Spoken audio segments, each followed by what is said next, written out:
Okay, so let's get started. Just kind of waiting for people to show up.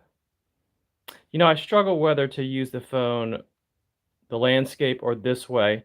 If I do it the other way, I can't read your comments really well or respond to them if I can't read them.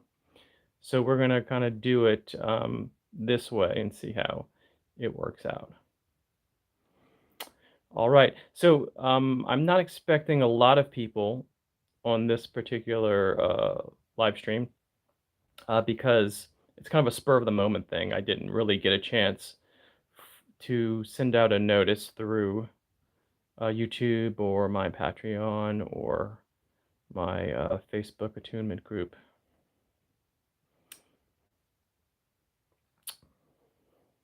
So let's see if anyone shows up.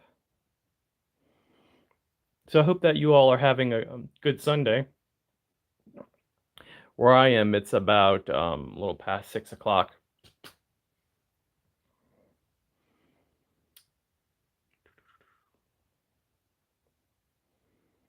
Okay, so I'll get started.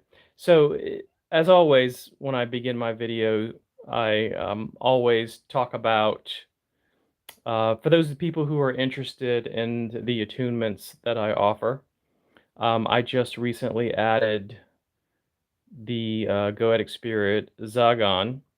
So if you need to become wittier, more clever in word and deed, more wise judgments, and investments, we all could use some of that. Then think about working with Zagon either through your own personal ritual work or in the attunements. Also did kind of created my own Holy Guardian Angel attunement, which I just also put in there. So if you want to connect to the divine, use that energy in order to attract and potentially meet your own personal holy guardian angel, because we have one that's assigned at birth. Or if you feel like you need some comfort, calming of your spirit during difficult times, that's one particular thing to look into. All angels are good at that. However, I think that there are some that that's their kind of specific area of expertise. So let's talk about the past videos in case anyone here has any questions. Like we normally do, I like to kind of review the videos and see if anybody has any comments or questions.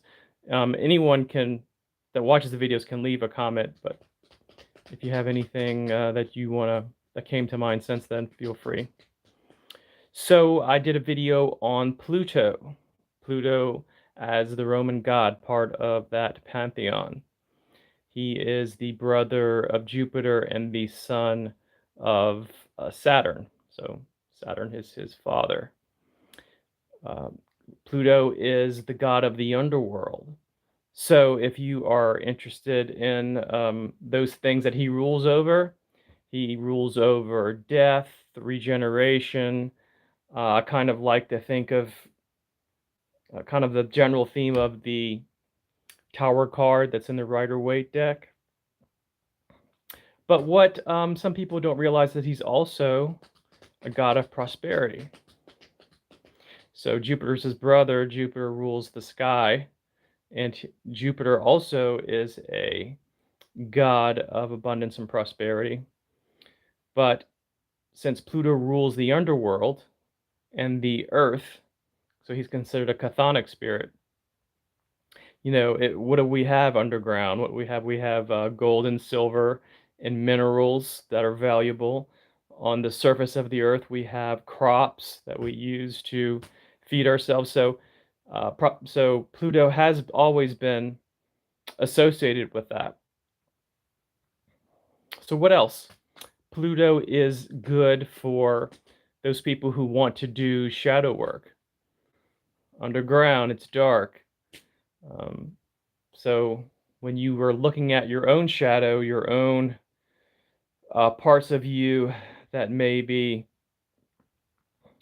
mm, immature, vulnerable, dark, something that needs healing, then the underworld is the place to understand that. So Pluto is sought for shadow work. Next video, King Solomon. So who doesn't like King Solomon? He is the powerful and wise king from the Old Testament. He's credited with author of the Song of Songs and Proverbs, and I want to say maybe Psalms. He is credited with, or at least in name, of some of the magical texts, like the Lesser Key of Solomon, the Greater Key of Solomon.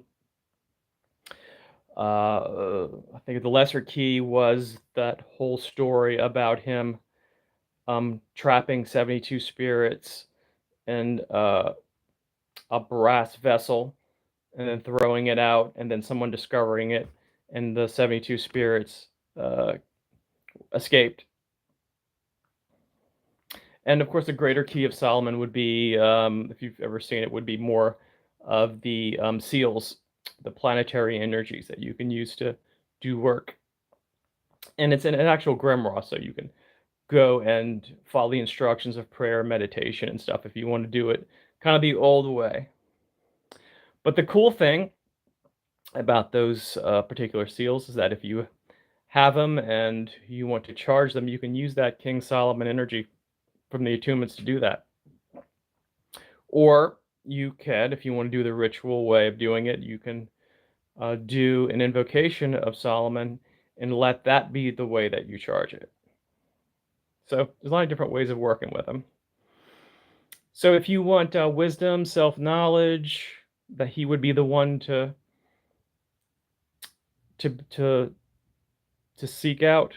There's that story in the Bible, the Old Testament, about I believe there was a dispute about, this child there was two women who were saying they were the mother of the child, and then Solomon, I think, was about to split them in half with a sword, and then the real mother said, "No, spare the child's life." So that particular woman was the mother, while the other woman was like, "Okay, kill him, I don't care." So that's how he dealt with that. So he's associated with wisdom. But since he is associated with magic, and he was being able to control and compel angels, demons, and jinn, his energy's used for having authority over spirits. So he is a useful entity to connect with. Not to mention that since he is a spirit of wisdom and knowledge, if you were looking to create your own form of magic or your own techniques, or were trying to compile it, he would probably be the one to seek out for that sort of thing. All right, so the final video that I did was Lucifer and the Hidden Demons by Theodore Rose. So in the book, they have about 100 demons, so there is plenty to choose from. There are some that are well known and others that are more obscure. So the method of working with these particular demons was path working. So if you're not familiar with path working, to review, think of path working as like a meditation that you take yourself through, where you are imagining certain scenes in a particular sequence. In these particular scenes, the person that created these path workings, they're designed for you to your mind to grasp and connect with the particular entities. Hey, Josh. so that you can connect with those particular entities. So what you would so let's say that you were interested in Lucifer, and you saw that in your reading of Lucifer, that Lucifer is associated with iron or some other type of metal. So you might find that in the path working, for example. So think of it as kind of a contemplation, something that you kind of go through. It might have 3 or 4 scenes that you imagine. So since it is sort of like a meditation or a contemplation, you don't need certain things. For example, there's no rituals to do in this particular book. There's no offerings to give. There is none of that. It is basically going step by step to connect with particular demons, asking permission to contact the next in line. So the first person that, not person, but the first entity you connect with would be Lucifer, right? So then because there's a hierarchy in demons just like in angels, so your next one would be, after you go to Lucifer, you might go to one of his dukes, and I believe that there are 8 of them. So you go to Lucifer, to the duke, ask Lucifer to connect with a particular duke, and then ask that one to go to the lesser demon that might be next in line. And when you go through and last one, you make your request, and that should be it. And then you wait. If you look at some of the magical groups and even people who have commented on this channel, they've gotten some decent results from it. So if that's something you're interested in, then feel free to go ahead and do that. I plan on doing more of those. There are some books that I'd like to review that I think that would be worthy of doing so. It also gives me the opportunity to go through some of these books again. There is one by Phil Farber. It's called Brain Magic, and it's kind of where kind of talks about invocation and evocation and the brain and neuroscience and how all of that kind of fits together. That it isn't just something that we sort of do, it's something that our brain naturally does. So it's kind of the merging of the physical and the metaphysical. So I'm looking forward to doing that one. Also plan on doing some more of the major arcana of the Rider-Waite deck. I was thinking about moving away from it, and then people start commenting saying, no, this is helping me learn the tarot and the meaning behind it. The Rider-Waite deck is interesting. I've known people that will get onto it for a little while and they get bored, and then they kind of move on to some of these other decks, and there are like hundreds, thousands of decks. That being said, that you can study the Rider-Waite deck, and there's multiple levels of symbolism, and the more that you go through it, I mean, it could take a lifetime, and you won't know everything that you need to know to pick up on. There are a lot of subtle things. In fact, I could read 10 books on the Rider-Waite deck, and all 10 you will learn something new, because the person will comment on something that's in the picture that it's like, wow, I didn't even see that. But in any case, I don't want to talk so much about that. But it's one of the reasons why I think that it's good to go through them and to learn about the symbolism, the colors, and why is this bird here, and why is this animal this color, because it all has a particular meaning. It was well thought out.